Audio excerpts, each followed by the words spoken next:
They have sold more than 40 million albums worldwide, dominating the pop scene for over a decade,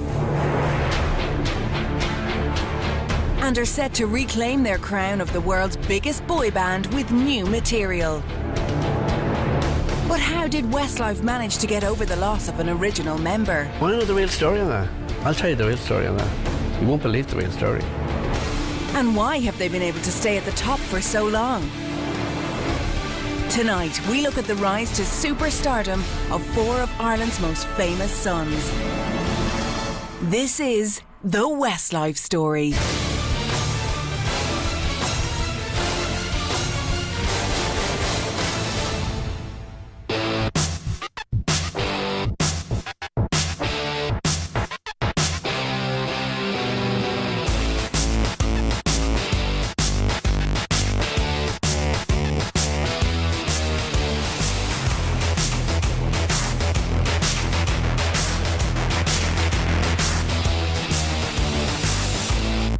Hi, I'm Shane.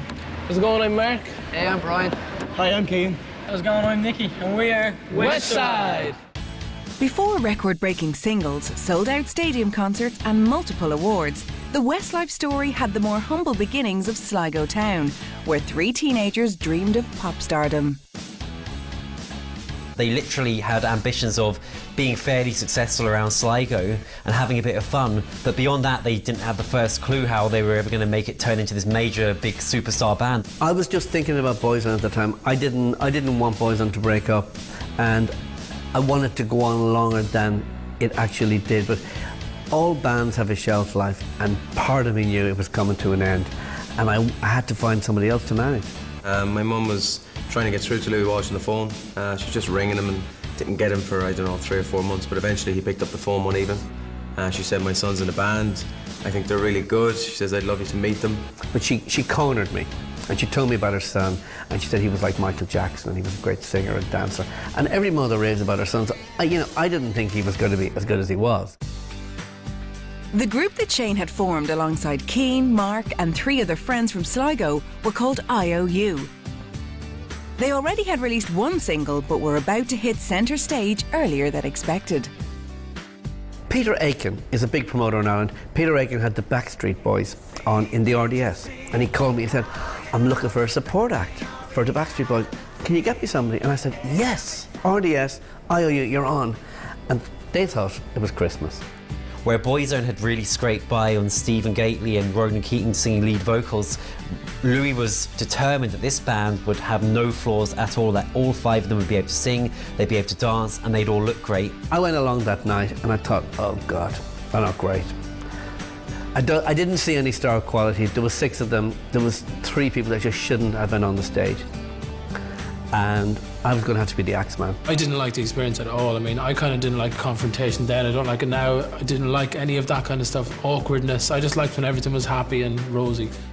I remember talking to Keane and she said, we can't, they're our best, they're our friends, they're our buddies, we can't do that. And I said, well, no, you can't, but I have to. If you want to be a big band, I have to do this. It was not a nice experience at all, but we very quickly started to learn from day one that, you know, it's not a nice business sometimes. So with only 3 members left standing, Louis Walsh decided to hold auditions in Dublin on July 3rd, 1998 to find 2 new members and make IOU a 5-piece. We had auditions in the pod in Dublin. Just finished my leaving cert, and I actually went for an audition for a different band. I went along, but at that audition, Louis was there to help the guy pick out who he thought would be good for the band. But also, what Louis was there for was to steal a few guys for himself. Most of them looked appalling, couldn't sing a note, but they thought for some reason they should be in a boy band. But out of that, they got 2 shining lights, and that, of course, was Brian McFadden and Nicky Byrne. And then after that, our world just turned upside down. We signed a whatever £1 million record deal at the time. And the rest, as they say, was history.